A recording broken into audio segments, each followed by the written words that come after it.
O livro do Apocalipse sempre despertou fascínio e mistério.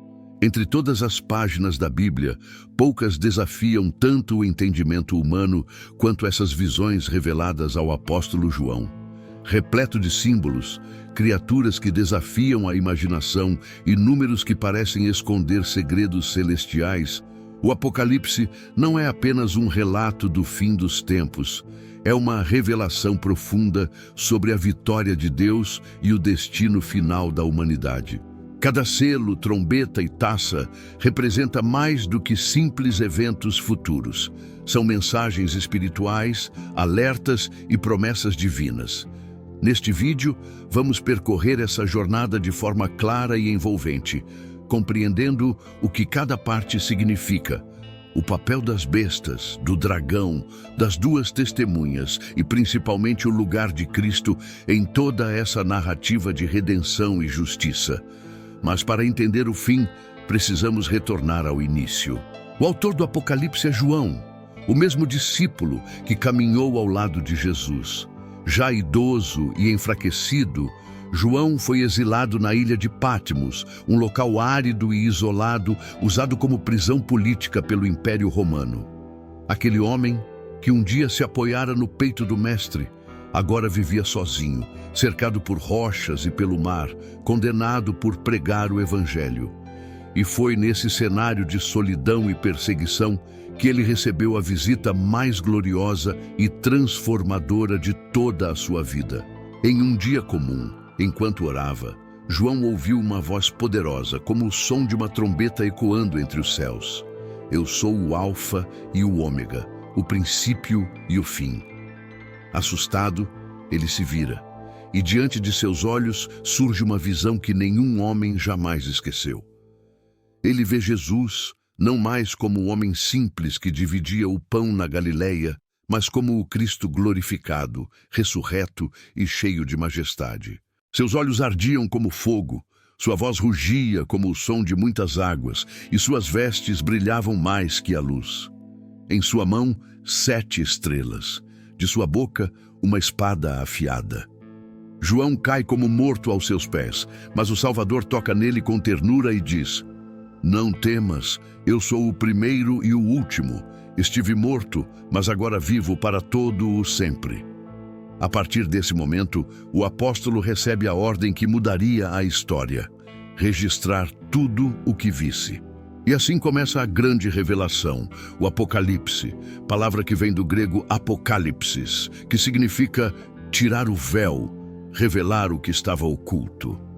O propósito nunca foi esconder o futuro, mas revelar Jesus em sua glória e mostrar que, apesar do caos aparente, o Cordeiro está no trono e reina soberano.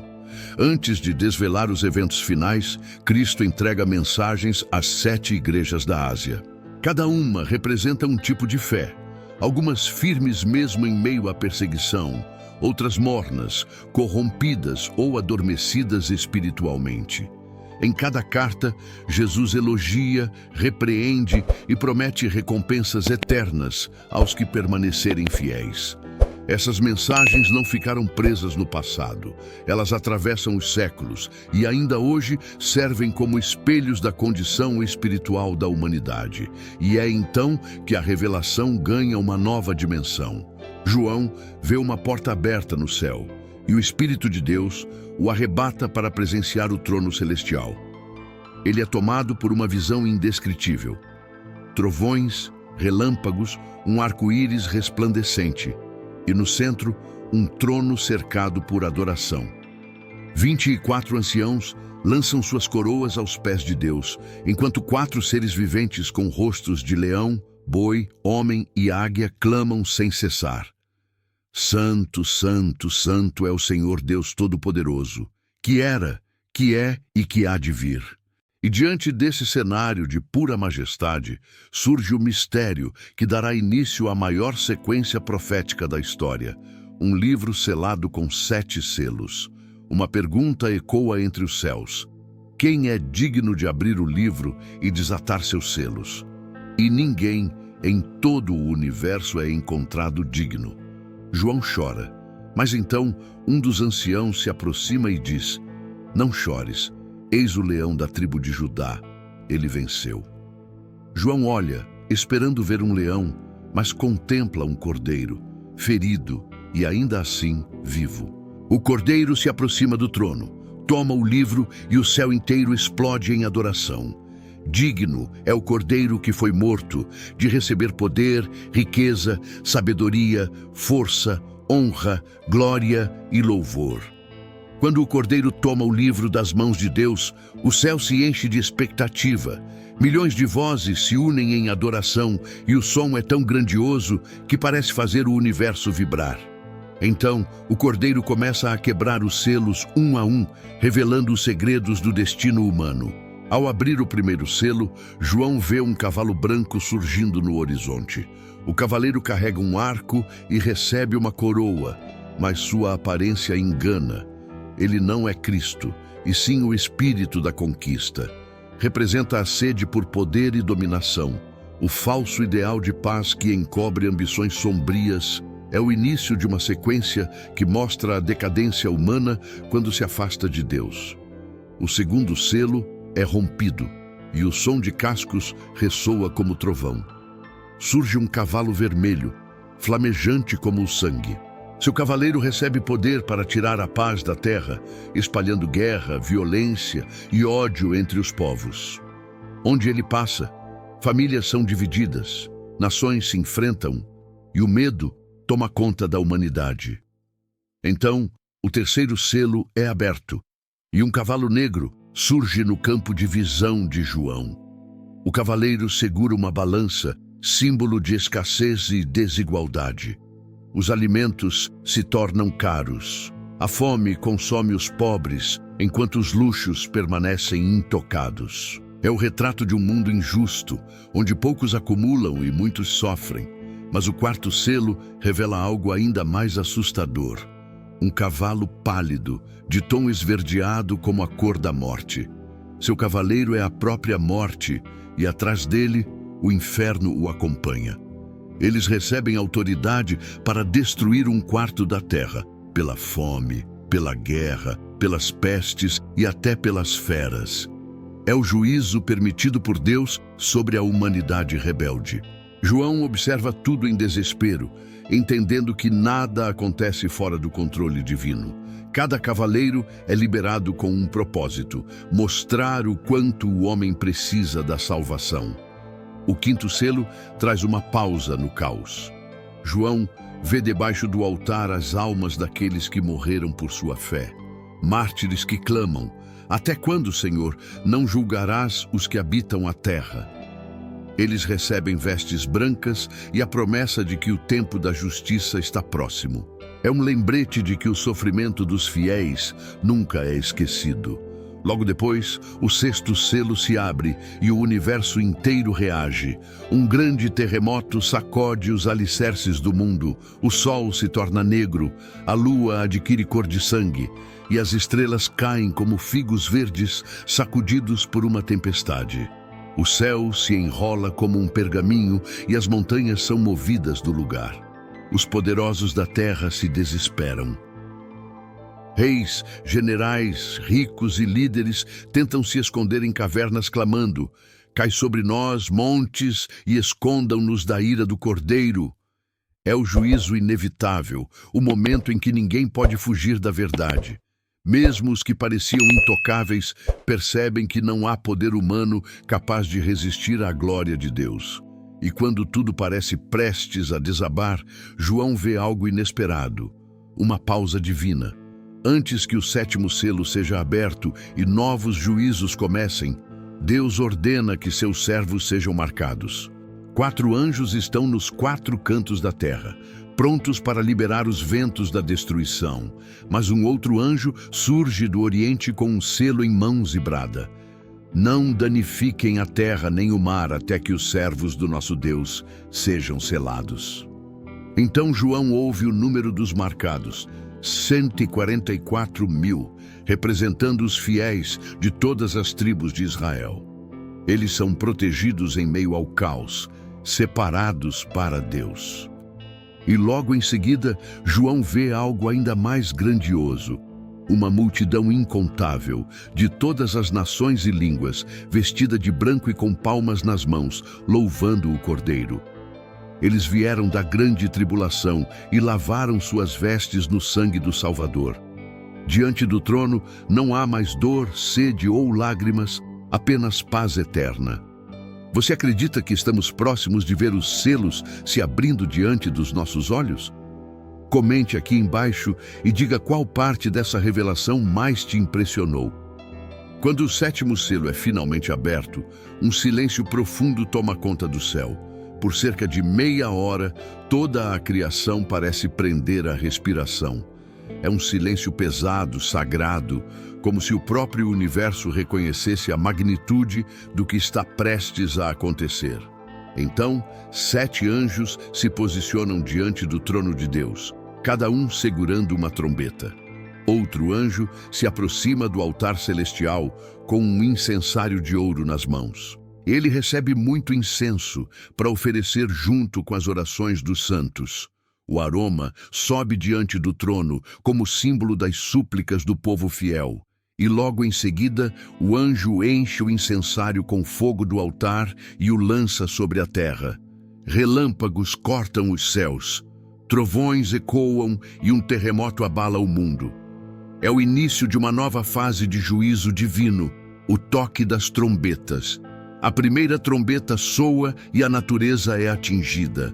Saraiva e fogo misturados com sangue caem sobre a terra, queimando 1/3 das árvores e toda a relva verde. A criação geme. A segunda trombeta toca e algo como uma montanha em chamas é lançado ao mar. 1/3 do mar se transforma em sangue, criaturas marinhas morrem e navios são destruídos. O comércio, a vida, tudo entra em colapso. O som da terceira trombeta ecoa e uma estrela ardente chamada Absinto cai sobre rios e fontes. As águas tornam-se amargas e muitos morrem ao bebê-las. João observa atônito. A própria natureza, criada por Deus, agora se volta contra a humanidade, em resposta à sua rebeldia. Então vem a quarta trombeta. 1/3 do sol, da lua e das estrelas é ferido. A luz enfraquece, o dia escurece e a noite torna-se densa. A terra mergulha numa penumbra constante. É como se o mundo estivesse sendo preparado para algo ainda mais terrível. E antes da quinta trombeta, João vê uma águia voando alto, gritando com voz estrondosa: Ai, ai, ai dos que habitam sobre a terra! Um aviso celestial de que o pior ainda estava por vir. A quinta trombeta é o primeiro ai. João vê uma estrela caída do céu que recebe a chave do abismo. Quando ela abre o abismo, uma fumaça negra sobe, cobrindo o sol e enchendo o ar de escuridão. De dentro dessa fumaça surgem criaturas que João tenta descrever. Gafanhotos, mas com aparência de cavalos de guerra. Eles têm coroas de ouro, rostos humanos, cabelos longos e dentes como de leões. Suas asas soam como o ruído de muitos carros de batalha correndo à guerra. Eles não atacam as plantas, mas as pessoas que não têm o selo de Deus. Sua picada é como a de um escorpião, e o tormento dura 5 meses. João observa horrorizado, enquanto os homens desejam a morte, mas ela foge deles. Essas criaturas têm um rei, o anjo do abismo, chamado Abaddon em hebraico, Apollyon em grego, o destruidor. É um espetáculo de terror e julgamento, uma lembrança de que a maldade humana tem limite e que a justiça divina não falha. Mesmo assim, muitos continuam sem se arrepender, cegos pelo orgulho e pela própria destruição. As trombetas continuam soando e o mundo entra em um ciclo de dor e revelação, até que o toque final anuncie que o tempo se esgotou. Depois do toque aterrorizante da quinta trombeta, João se prepara para algo ainda maior. A sexta trombeta soa e 4 anjos são libertos junto ao grande rio Eufrates. Eles estavam presos, aguardando um momento exato, uma hora, um dia, um mês e um ano, para executar seu propósito. Quando são soltos, o cenário muda completamente. Da terra surge um exército gigantesco, composto por 200 milhões de cavaleiros. João observa horrorizado enquanto descreve o que vê. Cavalos com cabeças de leão, das quais saem fogo, fumaça e enxofre. Suas cores são intensas, vermelho, azul e amarelo, parecendo chamas vivas. A destruição é imensa, 1/3 da humanidade é morto, e o som das trombetas agora se mistura ao eco dos gritos e à fumaça do juízo. Mas mesmo diante de tamanha catástrofe, a humanidade continua endurecida. João percebe algo terrível. Os que sobrevivem não se arrependem de suas práticas. Continuam entregues à idolatria, à feitiçaria, à imoralidade e à mentira. Nem o juízo mais severo consegue dobrar o orgulho humano. O céu observa em silêncio, e João entende que o coração humano é o campo de batalha mais difícil de conquistar. Então surge um novo sinal. Um anjo poderoso desce do céu, envolto em nuvens, com o rosto brilhando como o sol e os pés como colunas de fogo. Na mão, ele traz um pequeno livro aberto. Sua voz ecoa como trovão, e 7 trovões respondem, mas João é proibido de escrever o que ouve. Sela o que disseram os trovões e não o reveles, diz a voz. Há mistérios que o homem ainda não pode compreender. O anjo ergue a mão ao céu e jura pelo Deus eterno. Não haverá mais demora. Quando soar a 7ª trombeta, o mistério de Deus se cumprirá. O anjo então entrega o pequeno livro a João e ordena: come-o. João obedece. Na boca, o sabor é doce como mel, mas no estômago torna-se amargo. A mensagem de Deus é assim: doce para quem crê, amarga para quem rejeita. João entende que o juízo e a misericórdia caminham lado a lado. Ele recebe uma nova missão: profetizar outra vez sobre povos, nações, línguas e reis. Essas visões não são apenas um relato distante, elas ecoam até os dias atuais. As guerras, as pragas, a poluição das águas, a escuridão espiritual, tudo isso parece um reflexo moderno das trombetas de Apocalipse. Cada toque é um alerta, um lembrete de que o tempo da graça tem um limite e que o juízo de Deus se aproxima. Você acredita que o mundo atual já vive ecos dessas trombetas? Comente aqui embaixo e compartilhe o que você vê acontecendo hoje que te faz lembrar dessas profecias. João recebe uma nova instrução. Levanta-te e mede o templo de Deus, o altar e os que nele adoram. Mas é dito a ele que o pátio exterior seja deixado de fora, entregue aos gentios, que pisarão a cidade santa por 42 meses. Essa medição não é apenas simbólica. É um ato de separação e proteção. Deus está marcando o que é santo, distinguindo o que lhe pertence do que será julgado. É o prenúncio de um novo capítulo, o momento em que a profecia se manifesta na terra. 2 testemunhas surgem, enviadas diretamente por Deus. Elas se erguem no meio da cidade e começam a profetizar vestidas de pano de saco, símbolo de arrependimento e humildade. Durante 1260 dias, suas palavras ecoam como fogo. Elas têm poder para fechar o céu, transformar águas em sangue e ferir a terra com pragas, tudo conforme o mandado divino. Nenhum inimigo consegue tocá-las até que seu tempo se complete. O mundo as observa com temor, pois suas mensagens confrontam reis, governos e religiões. Mas quando terminam o testemunho, surge do abismo uma besta que guerreia contra elas, vence-as e as mata. Seus corpos são deixados expostos nas ruas de Jerusalém, e o mundo inteiro assiste. Povos, tribos e línguas celebram suas mortes, enviam presentes uns aos outros como se tivessem vencido a fé. É um espetáculo macabro, uma celebração do pecado. As 2 testemunhas, que antes representavam a voz de Deus, agora são desprezadas diante das multidões. Mas Deus não termina ali. Depois de 3 dias e meio, o espírito de vida volta a elas. Elas se levantam diante de todos e um grande temor cai sobre os habitantes da terra. Uma voz poderosa ecoa do céu: Subi para cá, e as duas testemunhas, agora revestidas de glória, sobem em uma nuvem diante dos olhares atônitos da humanidade. Logo em seguida, um grande terremoto abala a cidade, destruindo parte dela e matando milhares. Pela primeira vez, os sobreviventes reconhecem o poder de Deus e dão glória ao Criador. É um dos momentos mais impactantes do Apocalipse, quando o mundo tenta silenciar a verdade, mas o próprio Deus a ressuscita. O testemunho divino jamais é calado e até a morte se curva diante da sua voz. Essa cena não é apenas profecia, é um reflexo do que ainda acontece hoje, quando a fé é ridicularizada, mas o poder de Deus continua se manifestando. Quando a sétima trombeta soa, o céu inteiro entra em exaltação. Vozes poderosas ecoam declarando: os reinos do mundo vieram a ser de nosso Senhor e do seu Cristo, e ele reinará para todo o sempre.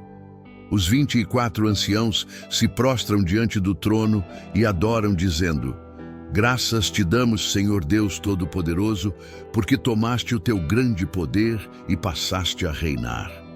O templo de Deus se abre no céu e pela primeira vez João vê a arca da aliança reluzindo em meio a relâmpagos, vozes, trovões e saraiva. É o sinal de que o tempo do governo do Cordeiro chegou e a justiça de Deus começa a ser plenamente revelada. A partir desse ponto, o livro do Apocalipse muda de tom. João é levado para os bastidores espirituais da história. O que antes era visto na terra, agora é revelado no céu. Ele vê um grande sinal. Uma mulher vestida do sol, com a lua debaixo dos pés e uma coroa de 12 estrelas sobre a cabeça.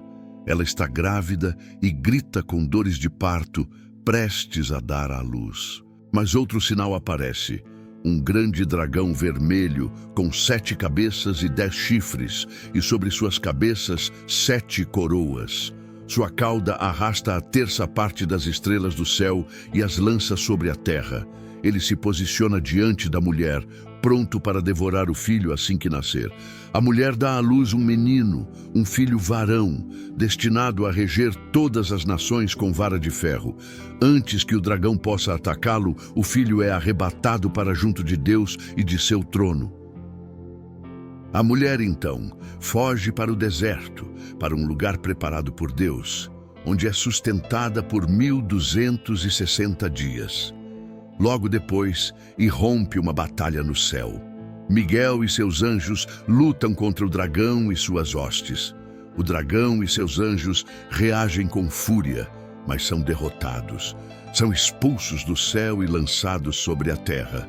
Nesse momento, João ouve uma voz poderosa ecoando nos céus. Agora é chegada a salvação, o poder e o reino do nosso Deus e a autoridade do seu Cristo, pois o acusador dos irmãos foi lançado fora.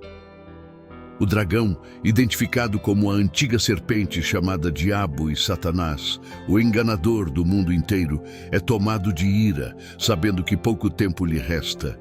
Ele persegue a mulher, mas ela recebe asas como as da águia para voar ao deserto. O dragão lança de sua boca um rio para tentar destruí-la, mas a terra abre sua boca e engole o rio, protegendo a mulher. Enfurecido, o dragão muda seu alvo e passa a perseguir os demais filhos da mulher, aqueles que guardam os mandamentos de Deus e têm o testemunho de Jesus. A guerra espiritual, que começou no céu, agora se instala na terra. É uma batalha invisível, mas real, entre a luz e as trevas, o bem e o mal. E cada ser humano está no centro desse conflito. Você acredita que essa guerra espiritual ainda acontece entre nós hoje? Deixe seu comentário e conte. De que lado dessa batalha você escolhe estar? João contempla uma nova visão. Das profundezas do mar surge uma besta terrível, com 7 cabeças e 10 chifres. Em cada chifre há uma coroa e sobre as cabeças nomes de blasfêmia contra Deus. A criatura é monstruosa, parece um leopardo, tem pés de urso e boca de leão. O dragão, símbolo de Satanás, lhe entrega o trono, o poder e grande autoridade. Uma das cabeças da besta parece mortalmente ferida, mas milagrosamente se cura, e o mundo inteiro se maravilha diante dela. Multidões a adoram, dizendo: quem é semelhante à besta? Quem poderá lutar contra ela? Durante 42 meses, ela blasfema contra Deus, profana seu nome, seu tabernáculo e os que habitam nos céus. A besta recebe permissão para guerrear contra os santos e vencê-los. Ela representa o poder total do engano, um sistema político e espiritual que domina corações e mentes. Todos os que não têm o nome escrito no livro da vida adoram a besta, seduzidos por sua aparência de paz e justiça. Mas por trás de sua imagem carismática existe o espírito do anticristo, o maior opositor de Cristo antes de sua volta gloriosa. Então, João vê surgir uma segunda besta, agora vinda da terra. Ela tem 2 chifres semelhantes aos de um cordeiro, mas fala como um dragão. Parece mansa, mas é a serva do mal.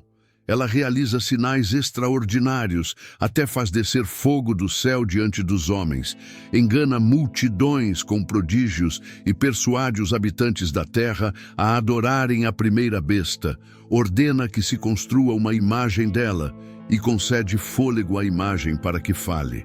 Aqueles que se recusam a adorá-la são mortos. Essa segunda besta é o falso profeta, o poder religioso que prepara o mundo para se curvar ao anticristo. Ela mistura fé com mentira, adoração com idolatria, verdade com manipulação. É ela quem impõe a marca, faz com que todos, pequenos e grandes, ricos e pobres, livres e escravos, recebam uma marca na mão direita ou na testa. Sem essa marca, ninguém pode comprar ou vender. João então escreve: aqui está a sabedoria. Quem tem entendimento, calcule o número da besta, pois é número de homem, e seu número é 666. Essa visão é uma das mais temidas e debatidas do Apocalipse. A besta, o falso profeta e a marca formam uma tríade satânica, uma imitação profana da Santíssima Trindade. É o poder do engano se manifestando com aparência de luz. João percebe que essa profecia aponta para algo muito maior, um sistema global de controle e adoração forçada, onde a liberdade espiritual será posta à prova.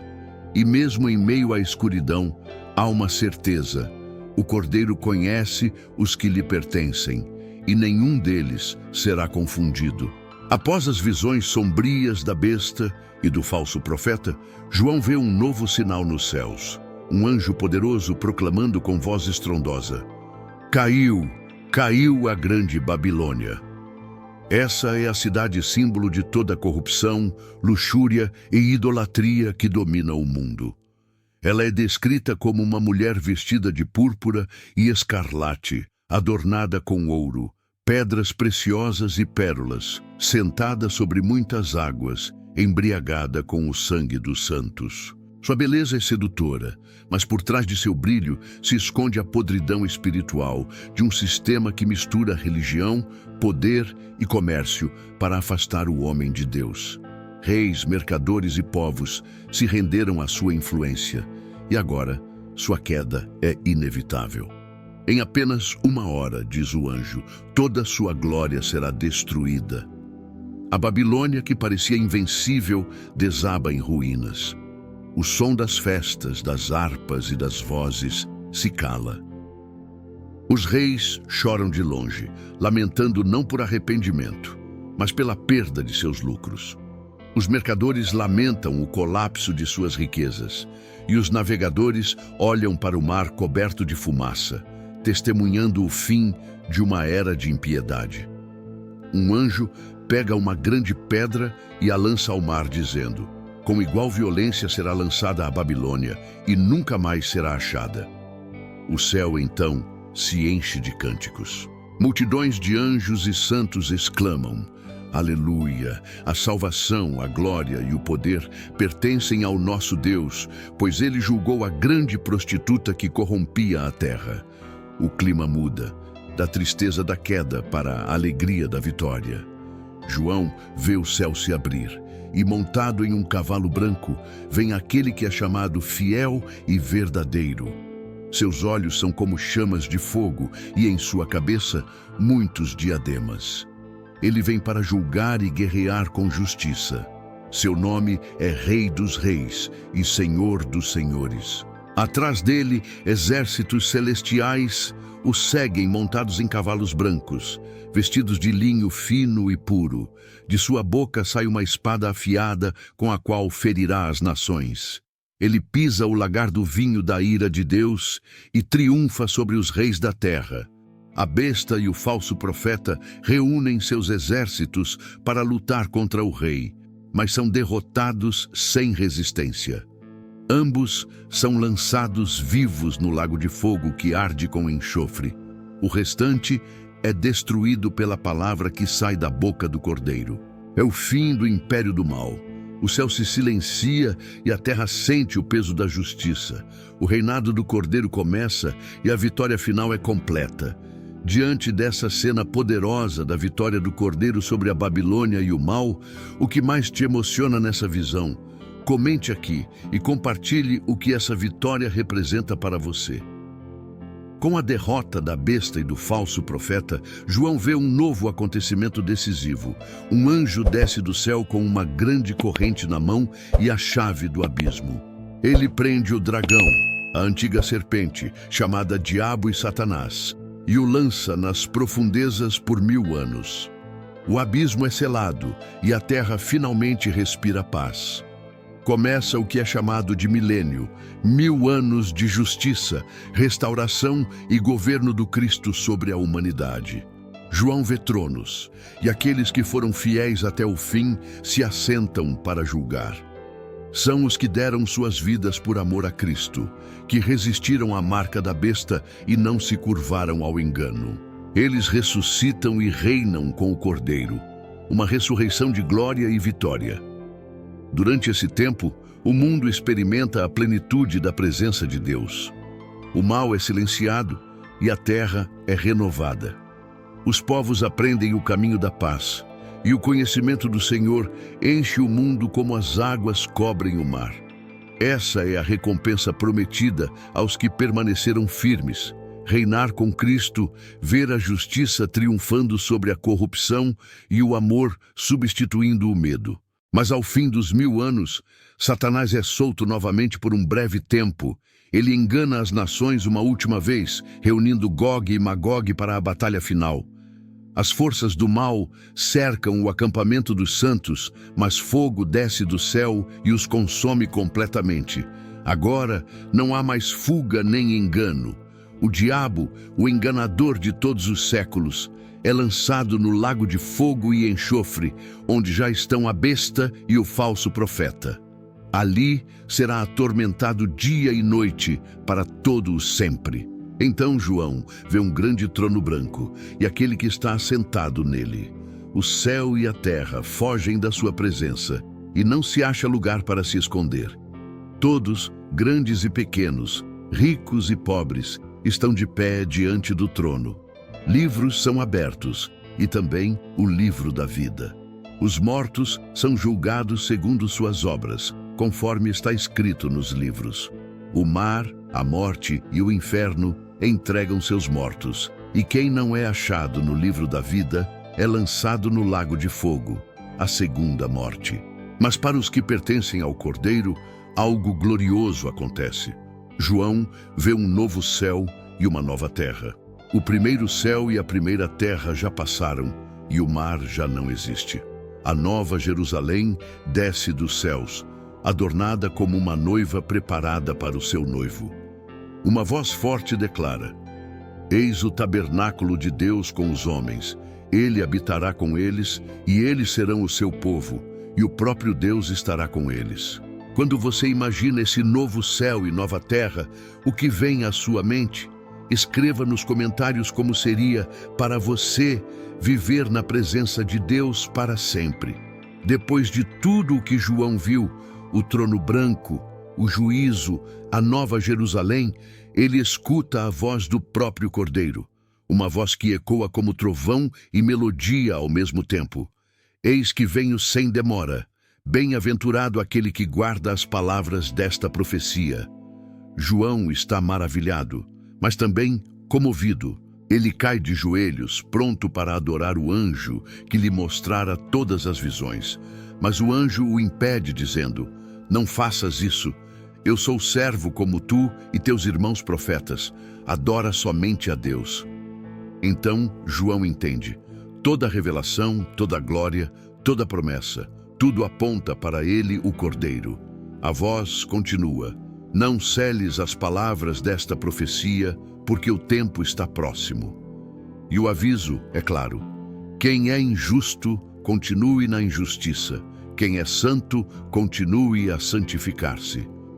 Jesus fala novamente: eis que venho breve, e comigo está o galardão, para dar a cada um segundo as suas obras.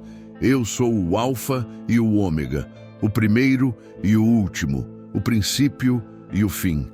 João sente o peso e a ternura dessas palavras. É a promessa final de Cristo à humanidade. Ele vê a cidade santa em detalhes, ruas de ouro puro, transparentes como cristal.